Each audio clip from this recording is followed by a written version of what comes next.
fellas, I'm Buck from the band Cardinal Black, and on this episode of Fender's Technique of the Week, I'm going to be talking about playing with your fingers on your picking hand. So why, I guess, is the first question. Why would you go to all the effort and inevitable frustration, especially if you've never done it before, of learning to play with your fingers, even more so when surely you have all the sounds that you would ever want or need in a plectrum?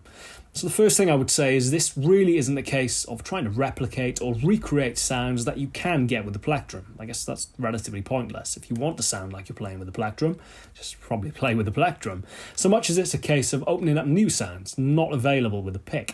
Textural variations, dynamic variations, tonal variations, all in aid of making you feel like you have a slightly broader palette of colours with which to paint. Now, I would say I'm a huge fan of a plectrum, and even when I'm not using one, it's always tucked up in my index finger, like so, ready for action. So this isn't to denigrate a pick so much as just point out that I guess it is quite limited in terms of the kind of array of sounds you can get out of it. It's always going to sound like a plectrum, whereas your fingers have so much variation depending on which angle you play at or which bit of skin you use, I guess, ultimately.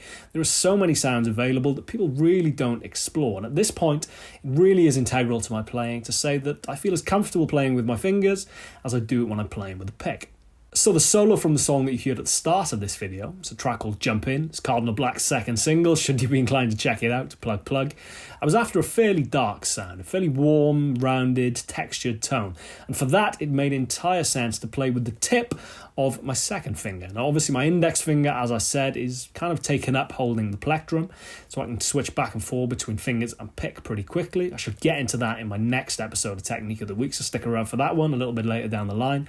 But, as I said, I'm using the tip of my second finger. It's fairly fleshy, fairly soft, and that is very much reflected in the sound. Sounds a little bit like this.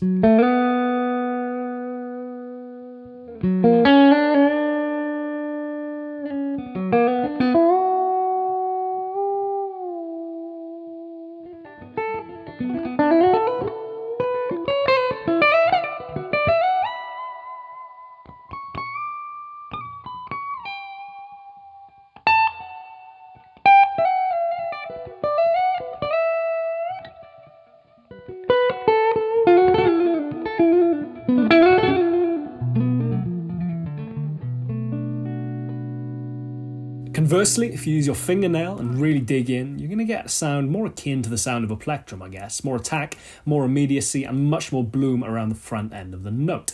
Sounds a little bit like this.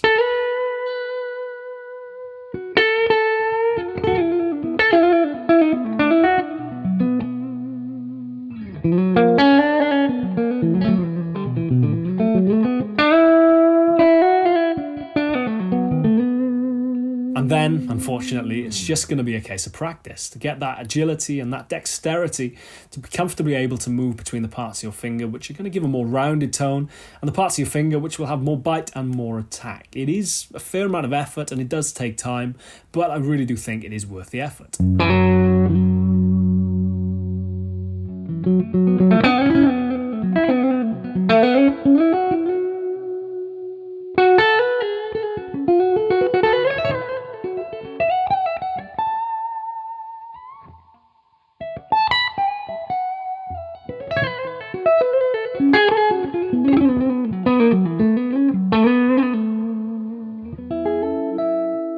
And there you have it. Thank you very much for watching, and I hope you got something from it.